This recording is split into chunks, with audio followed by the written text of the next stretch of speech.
Hello बच्चों, स्वागत करते हैं अपने study channel study with @P में। आज हम पी ब्लॉक के तत्वों में बोरान के यौगिक पढ़ेंगे। सबसे पहले बोरान बनाने की विधियों के बारे में जानेंगे। बोरान का निष्कर्षण कैसे करते हैं, आगे पढ़ चुके थे, अब पढ़ेंगे आगे। बोरान का निष्कर्षण, बोरान का निष्कर्षण, बोरान का निष्कर्षण कैसे किया जाता है इसके बारे में जानेंगे। सबसे पहले तो बोरान का निष्कर्षण कैसे करते हैं। सबसे पहले बोरान ट्राई ऑक्साइड जो होता है, बोरान ट्राई ऑक्साइड को मैग्नीशियम धातु के साथ गर्म करते हैं तो बोरान क्रिस्टली बोरान प्राप्त होता है। बोरान ट्राई ऑक्साइड को हम मैग्नीशियम के साथ गर्म करेंगे तो बोरान ट्राई ऑक्साइड प्राप्त हो जाएगा। बोरान ट्राई ऑक्साइड का सूत्र क्या होता है, B2O3 को मैग्नीशियम के साथ गर्म करेंगे तो होगा क्या, बोरान अक्रिस्टली बोरान प्राप्त होगा, अक्रिस्टली बोरान प्राप्त होगा। और क्या बन जाएगा, मैग्नीशियम है, ऑक्सीजन है तो मैग्नीशियम का ऑक्साइड MgO बन जाएगा। अब संतुलित करेंगे अभिक्रिया, यहाँ पर है Mg तो Mg बना लेना, 3 O है तो 3 से गुणा कर लेना, Mg भी 3 हो जाएंगे तो 3 से यहाँ पर गुणा, बोरान 2 है तो 2 यहाँ पर 2 से गुणा। ये अक्रिस्टली होगा, अक्रिस्टली भूरे रंग का द्रव होता है अक्रिस्टली। एक तो ये विधि हो गई बोरान का निष्कर्षण करने की, एक तो ये विधि हो गई। इसमें मैग्नीशियम की एक रिबन लेते हैं, ध्यान देना। बोरान ट्राई ऑक्साइड तो होता है लेकिन इसमें मैग्नीशियम की रिबन का उपयोग किया जाता है बनाते समय, जिसे हम क्रूसिबल भी कहते हैं। औद्योगिक विधि, अब औद्योगिक विधि जानेंगे। औद्योगिक विधि इसकी क्या है, औद्योगिक विधि।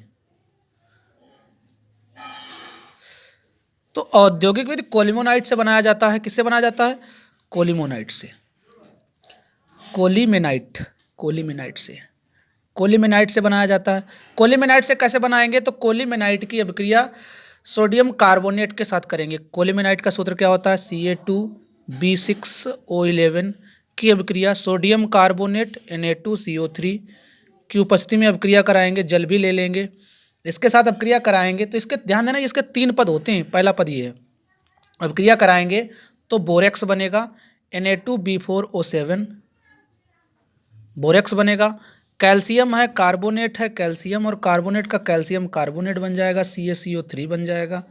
और बन जाएगा कैल्शियम हाइड्रोक्साइड, CaOH का होल ट्वाइज। कैल्शियम यहाँ पर 2 तो पहले इसको गुणा कर लेना, 2 से 2 दूनी 4 हो जाएगा। तो यहाँ पर क्या करना है, यहाँ पर भी 3 से गुणा कर लेना, 3 और 1 ये 4 हो जाएंगे। Na यहाँ पर हैं 2 Na हैं तो यहाँ पर 3 दूना 6 बनाने के लिए 3 से गुणा कर देना, 3 हो जाएंगे, 3 दूना 6, 3 कर यहाँ से गुणा कर देना, रिएक्शन कंप्लीट हो जाएगा। ये बोरेक्स प्राप्त हो जाएगा। इससे जो प्राप्त होगा वो होगा बोरेक्स प्राप्त होगा।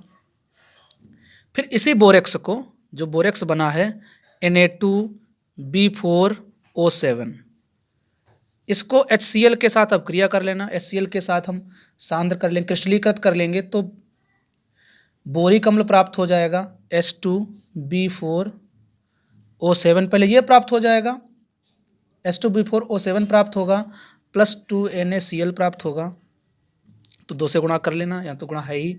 फिर जो ये बना है H2B4O7 बना है, इसे H2B4O7 को हम टेट्राबोरिक अम्ल कहते हैं। इसे जो लिखा है इसका नाम होता है टेट्राबोरिक अम्ल।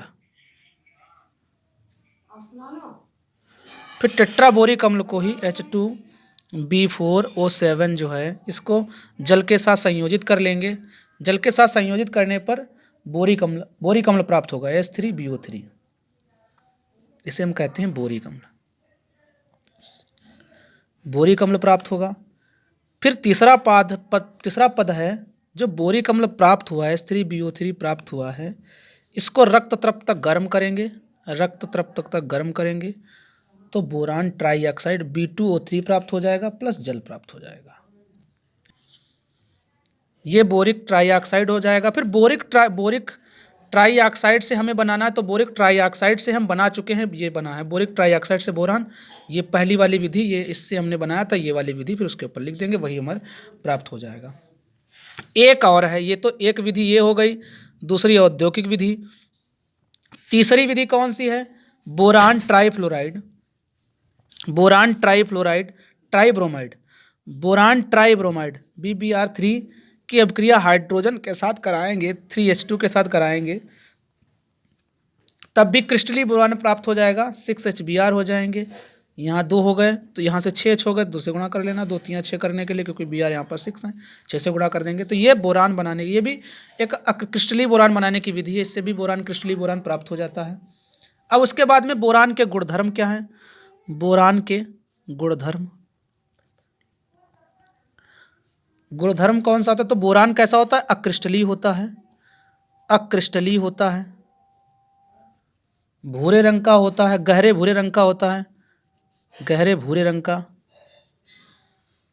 गहरे भूरे रंग का होता है, चूर्ण, गहरे भूरे रंग का चूर्ण होता है, चूर्ण पाउडर होता है। इसका गलनांक लगभग 2092 डिग्री सेल्सियस, ये इसका गलनांक लगभग होता है, बहुत ज़्यादा गलनांक होता है इसका।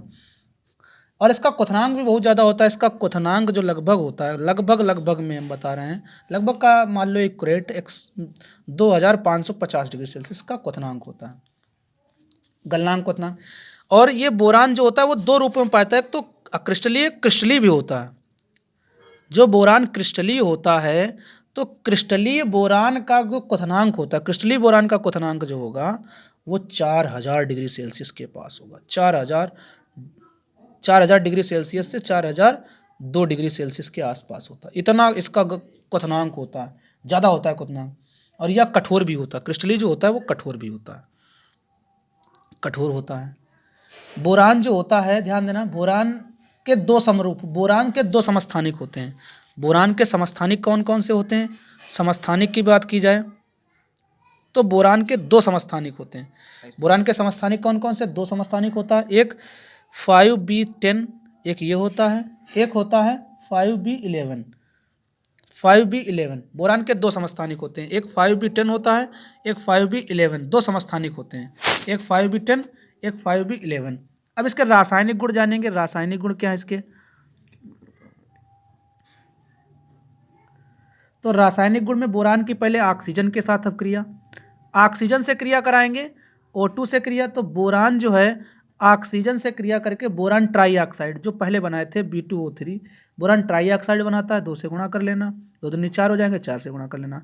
बोरान की नाइट्रोजन के साथ अपक्रिया कराएंगे, तब क्या होगा? बोरान की नाइट्रोजन के साथ अपक्रिया, तो बोरान नाइट्राइड बनेगा, Bn बनेगा, बोरान नाइट्राइड 2 से गुणा कर लेना, 2 से यहाँ पर गुणा हो जाएगी। बोरान की यदि हम नाइट्रिक अम्ल के साथ अपक्रिया कराएं तब क्या बनेगा? नाइट्रिक अम्ल HNO3 के साथ। तो बोरान की नाइट्रिक अम्ल के साथ अपक्रिया कराएंगे, HNO3 के साथ अपक्रिया कराएंगे, तो H3BO3 आर्थोबोरिक अम्ल बनेगा, H3BO3 बनेगा, 3 से यहाँ पर गुणा कर लेना, यहाँ पर H3NO2 निकल जाएगा, नाइट्रोजन डाइऑक्साइड गैस निकल जाएगी, तो यहाँ पर भी, यहाँ पर 3 से गुणा हो जाएगी, बराबर है रिएक्शन, क्योंकि B1 है, B1 यहाँ पर है। HCl के साथ अपक्रिया कराई जाए तब क्या होगा? बोरान की HCl के साथ अपक्रिया कराएंगे तो बोरान HCl के साथ कोई अपक्रिया नहीं करता है। ये तो आपके इसके मेन हो गए। बोरान की हाइलोजन के साथ अपक्रिया करा ली जाए, X2 के साथ कराई जाए बोरान की X2 के साथ अपक्रिया, तो बोरान ट्राई हैलाइड बनेगा, BX3 बनाएगा, BX3 बनाएगा, X की जगह पर हम FCl ये रख सकते हैं। बोरान ट्राई हैलाइड बनाता है। अब यहाँ पर 2, तो इनको 2 से गुणा कर लेना, 3 दूना 6, तो 3 से यहाँ पर गुणा कर लेना, 2 हो गए, 2 से गुणा कर लेना। ये बोरान की कुछ मेन अपक्रियाएं। और ध्यान रखना, जो त्रियौगिक जो होते हैं उन्हें हम लुईस अम्ल भी कहते हैं। क्या कहते हैं? लुईस अम्ल। ये तो मेन अपक्रियाएं हो गई। इसके अपचायक गुण कौन कौन से होते हैं? अपचायक गुण की बात की जाए, ध्यान रखना, जो BX3 था वो लुईस अम्ल की तरह कार्य करता है। X हाइलोजन से अपक्रिया कराएंगे तो लुईस अम्ल बनता है, ये लुईस अम्ल की तरह कार्य करता है। ये रासायनिक गुण की रिएक्शन है, ध्यान रखना रासायनिक गुण की। अपचायक गुण कौन कौन से हैं? तो अपचायक गुण में यदि हम बोरान की कार्बन डाइऑक्साइड के साथ, बोरान को कार्बन डाइऑक्साइड के साथ अपक्रिया कराएंगे तो कार्बन जो होगा अपचयित हो जाएगा, B2O3 बनेगा, और कार्बन अपचयित हो जाएगा, 3C बनेगा, 3C हो जाएंगे, तो 3 से यहाँ पर गुणा कर लेंगे, 2 तो पहले से लिखे हैं, 2 दूनी 4, 2 से गुणा कर लेना, यहाँ पर 4 हो जाएंगे। और इसी गुण के कारण, ध्यान रखना, इसी गुण के कारण इसका उपयोग स्टील या ढलवा लोहे से कार्बन को विस्थापित करने में, इसी रिएक्शन के कारण ढलवा लोहा या लोहा जो होता है, लोहा स्टील की बात की जाए या ढलवा लोहा की बात की जाए, ढलवा लोहा को विस्थापित करने में किया जाता है। इसी गुण के कारण इसका उपयोग किया जाता है। और इसीलिए हमें भूरी स्टील और ढलवा लोहा प्राप्त होता है। इसी बोरान की यदि कार्बन डाइऑक्साइड के साथ अपक्रिया कराओगे इसी गुण के कारण, ध्यान रखना है इसके साथ। और एक और अपक्रिया है, यदि बोरान की अधातु के रूप में देखा जाए, इसी की अधातु के साथ अपक्रिया करा दी जाए, अधातु की बोरान की कार्बन अधातु के साथ अपक्रिया कराई जाए, कार्बन अधातु के साथ अपक्रिया कराई जाए, बोरान की कार्बन अधातु के साथ अपक्रिया कराई जाए तो बोरान कार्बाइड बनेगा B4C3, 4 से यहाँ पे गुणा कर देना, B4C3 ये जो बना है यौगिक इसे हम बोरान कार्बाइड कहते हैं। ये सबसे कठोर पदार्थ है, सबसे C3 नहीं, सबसे B4C है, सबसे कठोर पदार्थ, सबसे कठोर पदार्थ है ये वैसे तो ये कार्बनिक में है, कार्बनिक में ही कठोर सबसे पदार्थ हीरा होता है, लेकिन ये हीरे से भी लगभग कठोर पदार्थ है, हीरे से भी, हीरा के पास लगभग मानो, इसे कठोर ही मानो। इसको व्यापारिक रूप से इस शब्द को जो बोरान कार्बाइड जिसे कहते हैं, बोरान कार्बाइड, इसको हम नार्बिया कहते हैं। क्या कहते हैं? नार्बिया। व्यापारिक नाम इसका है नार्बिया, ये इसका नार्बिया नाम है इसका व्यापारिक। अब आगे इसके उपयोग देखेंगे। बोरान के उपयोग कौन कौन से हैं? बोरान के उपयोग, बोरान के उपयोग। अब बोरान के उपयोग कौन कौन से हैं? सबसे पहला बोरान का उपयोग कहाँ पे किया था? यही सबसे कठोर धातु, सबसे कठोर पदार्थ बनाने में, सबसे कठोर पदार्थ, सबसे कठोर पदार्थ, सबसे कठोर पदार्थ का नाम जिसका क्या हमने बताया था? नार्बिया बताया था, नार्बिया सबसे कठोर पदार्थ है, नार्बिया सबसे कठोर पदार्थ क्या है? दूसरा उपयोग कहाँ पे किया जाता है? नाभिकीय रिएक्टर में किया था, नाभिकीय रिएक्टर में छड़ों के रूप में। नाभिकीय रिएक्टर में जो छड़ें होती हैं, नाभिकीय रिएक्टर में नाभिकीय रिएक्टर में छड़ों के रूप में, छड़ों के रूप में। तीसरा, बोरान के जो कार्बनिक यौगिक, कार्बनिक पदार्थ होते हैं, बोरान के कार्बनिक पदार्थ जो होते हैं,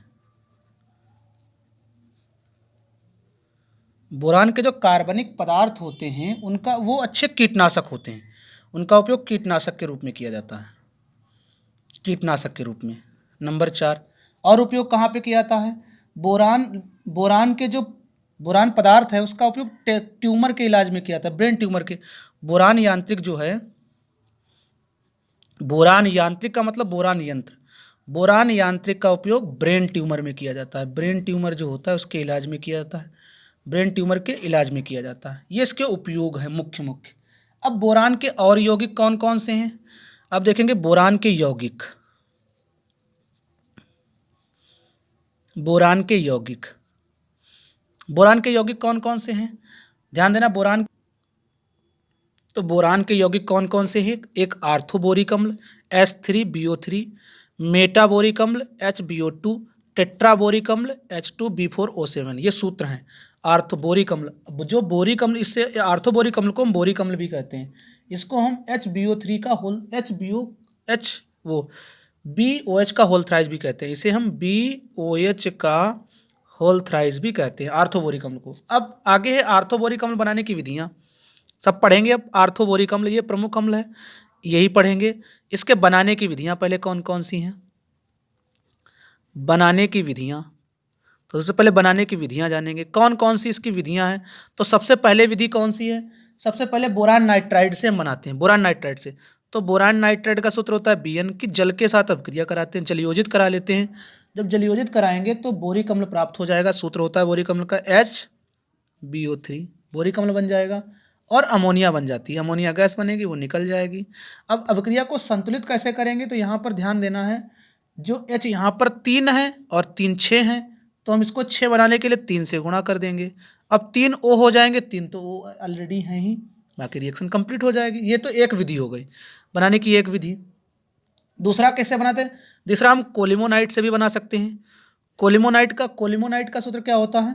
Ca2B6O11, ये कोलिमोनाइट का सूत्र है।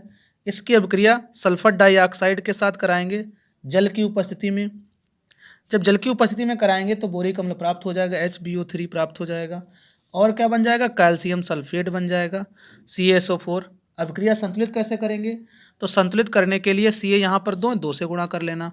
S तो 2 हो ही गए, जब 2 S हो गए तो 2 से यहाँ पर भी गुणा करना पड़ेगा। अब S 2 हो गए तो 2 से यहाँ पर गुणा हो गई। अब B हम संतुलित करेंगे तो B यहाँ पर 6 तो 6 से यहाँ पर गुणा करना पड़ेगा, 6 हो गए। अब क्रिया संतुलित करने के लिए यहाँ पर H 6 3 18, तो यहाँ पर H 18 करने के लिए 9 दूनी 18, 9 से गुणा करना पड़ेगा, रिएक्शन कंप्लीट हो जाएगी। अब इसके हम गुण देखते हैं, इसके गुण कौन कौन से हैं। आर्थोबोरिक अम्ल जो पढ़ रहे हो इसके गुण कौन से हैं, इसके गुणधर्म। तो गुणधर्म की बात की जाए तो ये जो होता है वो सफ़ेद रंग का सुई के क्रिस्टल जैसे सफ़ेद रंग का होता है। किस रंग का होता है? सफ़ेद रंग का। सुई के जैसे क्रिस्टल होते हैं, सुई के जैसे क्रिस्टल होते हैं, सुई के जैसे क्रिस्टल जैसी सजना। और ये ठोस होता है, सुई के जैसे क्रिस्टल आकृति का ठोस होता है। और ये ठंडे जल में अल्पविलेय होता है। ठंडे जल में क्या होता है? अल्पविलेय। ठंडे जल में अल्पविलेय होता है, ठंडे जल में अल्पविलेय होता है। ये ठंडे जल में अल्पविलेय होता है और अति दुर्बल अम्ल है। ये जो है वो अति दुर्बल अम्ल है। इस पर ताप प्रभाव देखा जाए, ताप का प्रभाव क्या रहता है? ताप के प्रभाव की बात की जाए तो बोरिक अम्ल जो है, बोरिक अम्ल को हम 100 डिग्री सेल्सियस पर गर्म करेंगे तो मेटाबोरिक अम्ल बनेगा। फिर 160 डिग्री सेल्सियस पर गर्म करेंगे तो, जब 100 डिग्री सेल्सियस पर गर्म करते हैं तो मेटाबोरिक अम्ल, और 160 डिग्री सेल्सियस पर गर्म करते हैं तो टेट्राबोरिक अम्ल बनता है। फिर बोरिक एनहाइड्राइड बन जाएगा।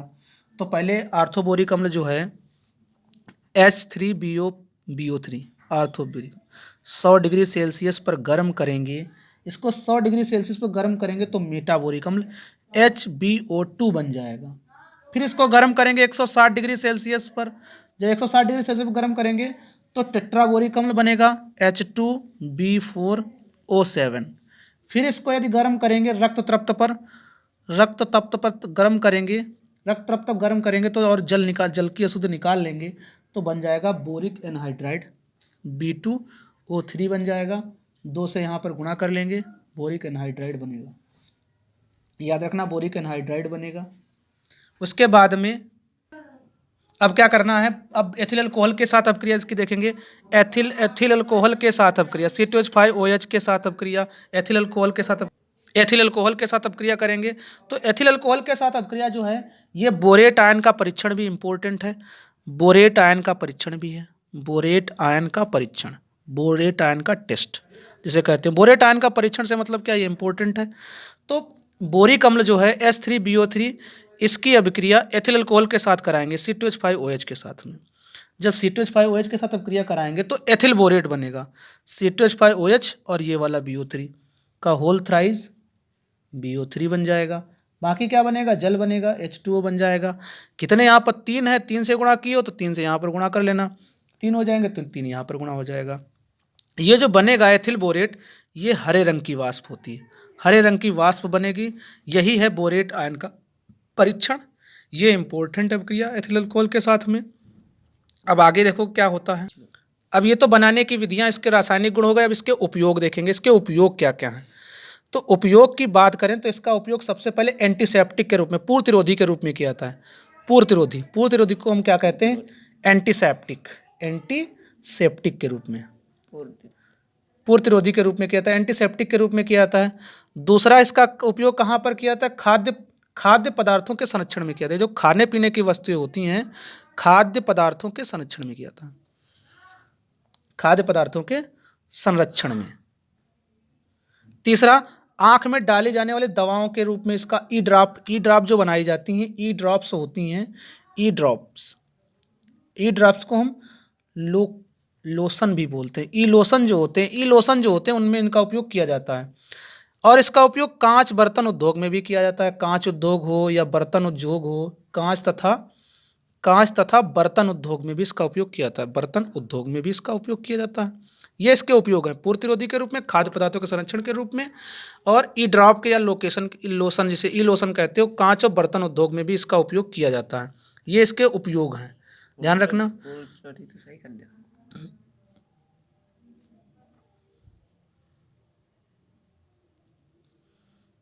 अगला है, अब बोरेक्स के बारे में पढ़ेंगे। बोरेक्स जिसे हम सुहागा कहते हैं, बोरेक्स को हम क्या कहते हैं?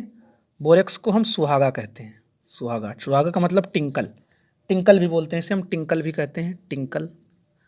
इसका सूत्र हमने कल बताया था, सूत्र क्या होता है, Na2B4O7 इंटू में 10H2O, ये होता है बोरेक्स का सूत्र, बोरेक्स सुहागा का सूत्र। अब सबसे पहले इसको बनाने की विधि देखेंगे, इसे कैसे बनाते हैं। सबसे पहले इसे कोलिमोनाइट से बनाते हैं। कोलिमोनाइट का सूत्र क्या होता है, Ca2B6O11, इसको सोडियम कार्बोनेट के साथ अपक्रिया कराते हैं, Na2CO3 के साथ अपक्रिया कराते हैं, तो यहाँ पर बोरेक्स बनता है Na2B4O7 बनेगा, और क्या बन जाएगा, सोडियम बोरेट बनेगा, NaBO2 बनेगा, और कैल्शियम कार्बोनेट CaCO3 ये बनते हैं। कैल्शियम कार्बोनेट, कैल्शियम यहाँ पर 2 तो 2 से गुणा कर लेना, सोडियम यहाँ पर है 2 तो 2 से गुणा कर लेना, अब यहाँ पर 2 2 4 हो गए तो 2 से यहाँ पर गुणा कर लेना, 2 ये हो गए, 2 2 4 हो गए, 2 से गुणा कर लेना, रिएक्शन कंप्लीट हो जाएगी। ये अविलेय रहता है, इसे छानकर पृथक कर लेते हैं, और ये इससे भी जो ये बना है सोडियम बोरेट, सोडियम और मेटाबोरेट, इसे हम सोडियम मेटाबोरेट कहते हैं, sodium metaborate NaBO2, sodium metaborate को कार्बन डाइऑक्साइड के साथ अपक्रिया कराओगे तब भी इसके जो कण होंगे वो भी बोरेट में बन जाएंगे, Na2B4O7 सुहागा बना लेंगे, और सोडियम कार्बोनेट फिर से आ जाएगा Na2CO3, यहाँ से Na2 2 2 4 हो गए तो 4 से यहाँ पर गुणा करा लेना, रिएक्शन कंप्लीट हो जाएगा। इसके गुणधर्म देखेंगे तो गुणधर्म कौन कौन से हैं, तो गुणधर्म सबसे पहला गुणधर्म क्या है, या क्रिस्टली ठोस होता है, सफ़ेद रंग का, एक तो यह सफ़ेद रंग का होता है, सफ़ेद रंग का, फिर क्रिस्टली होता है, क्रिस्टली होता है, और ठोस होता है, और ये 3 रूपों में पाया जाता है। इस कौन कौन से रूप में पाया जाता है, ये 3 रूपों में पाया जाता है। कौन कौन से 3 रूप हैं, एक तो रूप है प्रिज्म के टाइप का होता है, प्रिज्म के टाइप का होता है।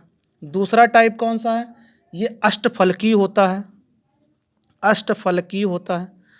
नंबर 3 किसके रूप में पाया जाता है, ये ग्लास के रूप में भी पाया जाता है, ग्लास के रूप में भी पाया जाता है, बोरेक्स ग्लास।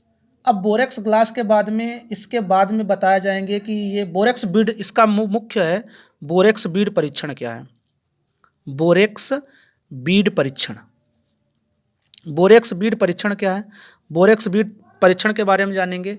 तो बोरेक्स बीड परीक्षण क्या है, सबसे पहले बोरेक्स जो होता है, ध्यान देना, जो बोरेक्स है उसको गर्म करेंगे तो जो गर्म करेंगे तो वो सोडियम बोरेट करके बनेगा, यौगिक सोडियम बोरेट बनेगा, या हम जिसे कह सकते हैं आर्थोबोरेट बनेंगे, यौगिक बनेंगे, उसको हम फिर गर्म करेंगे।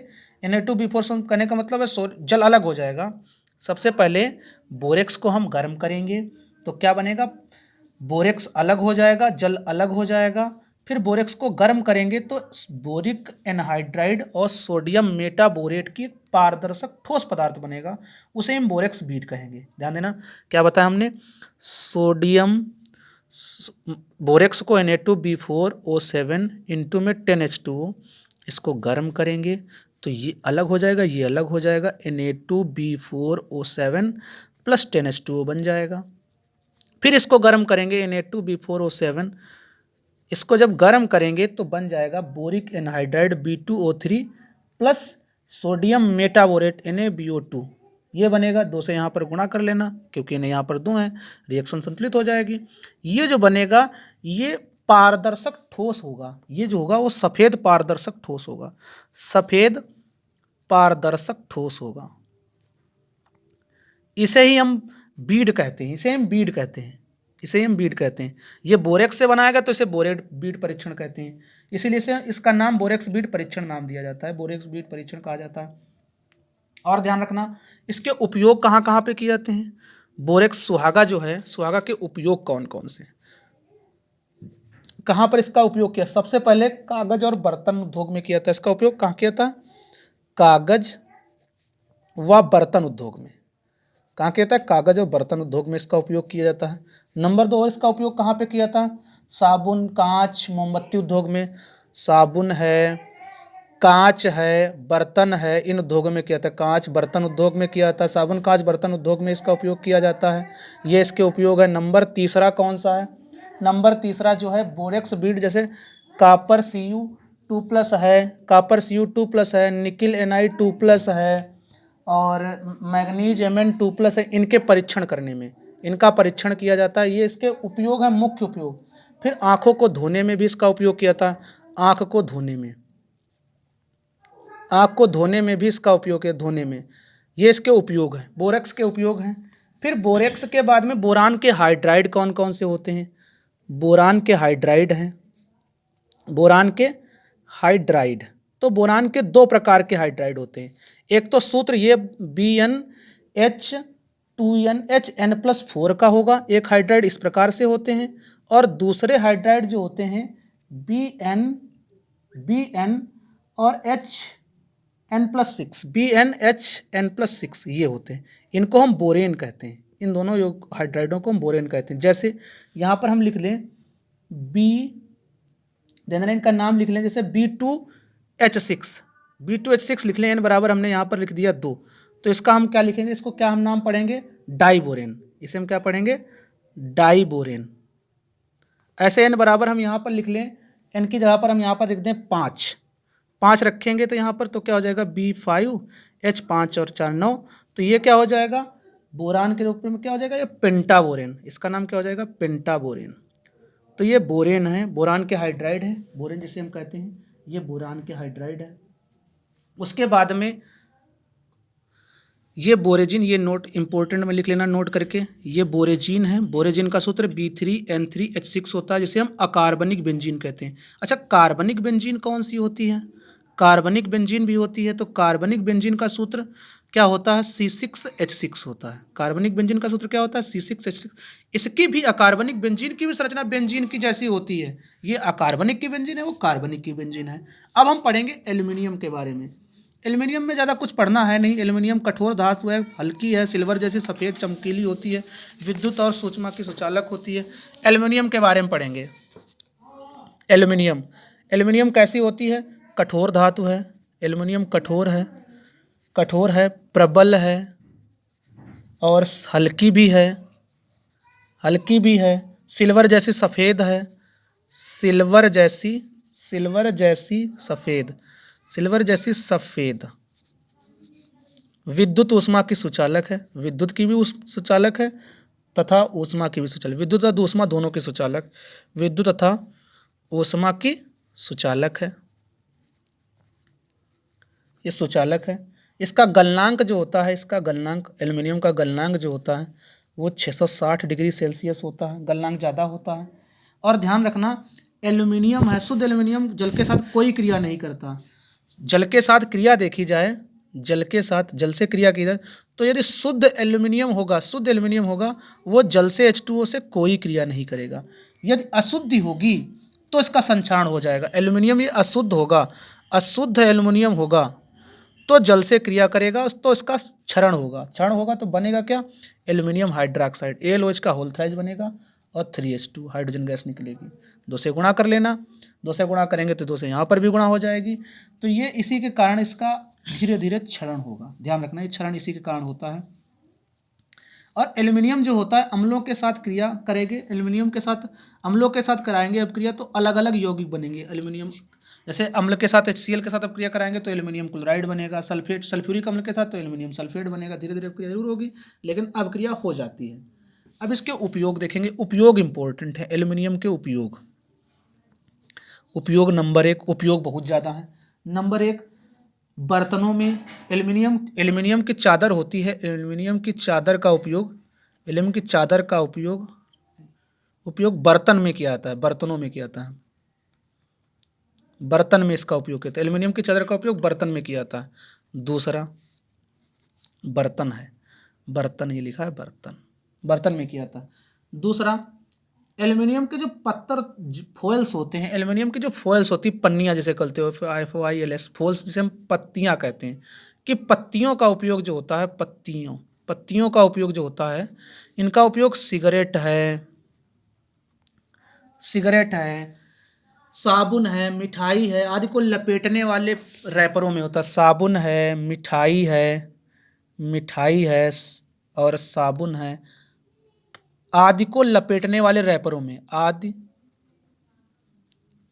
को लपेटने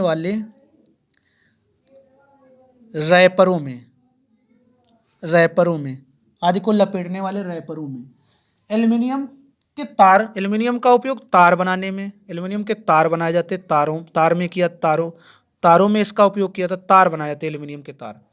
चौथा उपयोग, एल्युमिनियम जो है अग्निशाह ईंटें, एल्युमिनियम की अग्निशाह ईंटें बनाई जाती हैं, अग्निशाह ईंटें बनाई जाती हैं, अग्निशाह ईंटों में किया था इसका उपयोग, अग्निशाह ईंटों में। पांचवा उपयोग क्या किया, कहाँ पर किया जाता है? एल्युमिनियम जो है, ध्यान देना, एल्युमिनियम का उपयोग दूरबीन बनाने में किया जाता है, दूरबीन बनाने में किया था, पेंट में किया था, पेंट में एल्युमिनियम चूर्ण किया था, पेंट में। दूरबीन बनाने में उपयोग किया जाता है, एल्युमिनियम का उपयोग काफ़ी ज़्यादा है। सातवां उपयोग इसका कहाँ पे किया जाता है? तो एल्युमिनियम का उपयोग, एल्युमिनियम चूर्ण, अमोनियम नाइट्रेट, ध्यान देना, एल्युमिनियम का चूर्ण हो और टीएनटी हो, टीएनटी हो, और अमोनियम, अमोनियम नाइट्रेट हो, अमोनियम नाइट्रेट, नाइट्रेट, इसका, इस चूर्ण का उपयोग बम बनाने में किया जाता है। इस चूर्ण का उपयोग कहाँ पे किया जाता है? बम बनाने में। इसे हम एमोनिल, इसे हम एमोनिल कहते हैं। इसका उपयोग बम बनाने में किया जाता है। अमोनियम नाइट्रेट है, टीएनटी, एल्यूमिनियम चूर्ण का उपयोग बम बनाने में किया जाता है। ये इसके मुख्य उपयोग हैं। जहाज़ों में, हवाई जहाज़ के उपकरण बनाने में भी इसका उपयोग किया जाता है। तो ये इसके मुख्य उपयोग हैं। अब आगे फिटकरी। फिटकरियाँ क्या हो? फिटकरियाँ क्या होती हैं? जिसे एलम भी बोलते हैं। फिटकरी की परिभाषा होती, परिभाषा लिखेंगे तो समअणुक मात्रा में मिलकर बने, समअणुक मात्रा में मिलकर बने एक संयोजी या त्रिसंयोजी धातुओं के द्विक सल्फेट, एक संयोजी या त्रिक संयोजी धातुओं के द्विक सल्फेट जिनमें 24 अणु जल के होते हैं, क्या कहलाती हैं? फिटकरियाँ कहलाती हैं। फिटकरियों का सामान्य सूत्र क्या होता है? M2SO4 डॉट M2, यहाँ पर डैश लगा लेना, M2SO4 का होल थ्राइस इंटू 24H2O। यहाँ पर M, पहले जो ये वाली M है, इसकी जगह पर हम कौन कौन से मान रखने हैं?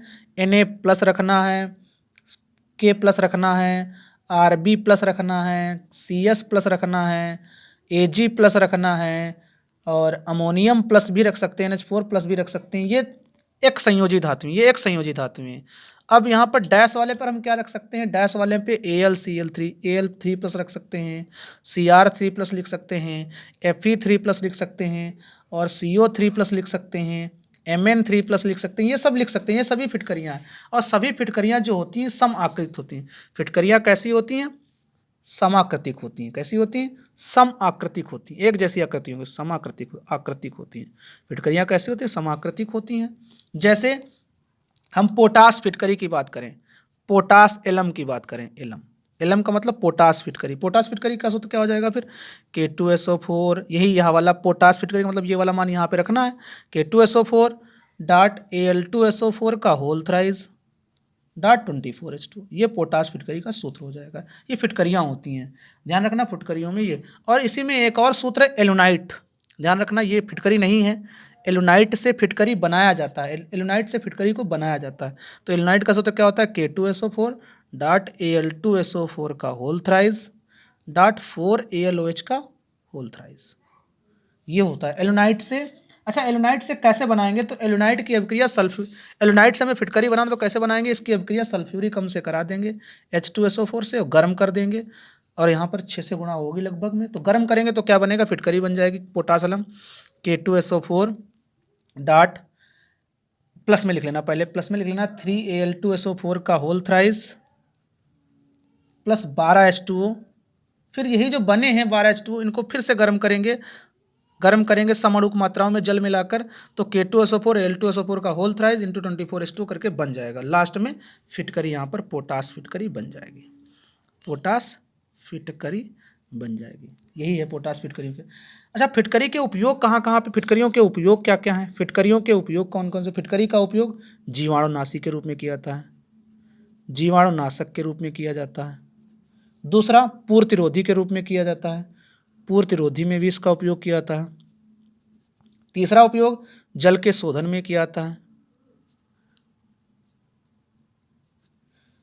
चमड़ा उद्योग में इसका उपयोग किया जाता है, चमड़ा उद्योग में इसका उपयोग है। तो ये इसके उपयोग हैं, उपयोग हैं। यहीं तक चैप्टर कंप्लीट है। इसके बाद का अगला पार्ट जो है तो वो है कार्बन परिवार के तत्व।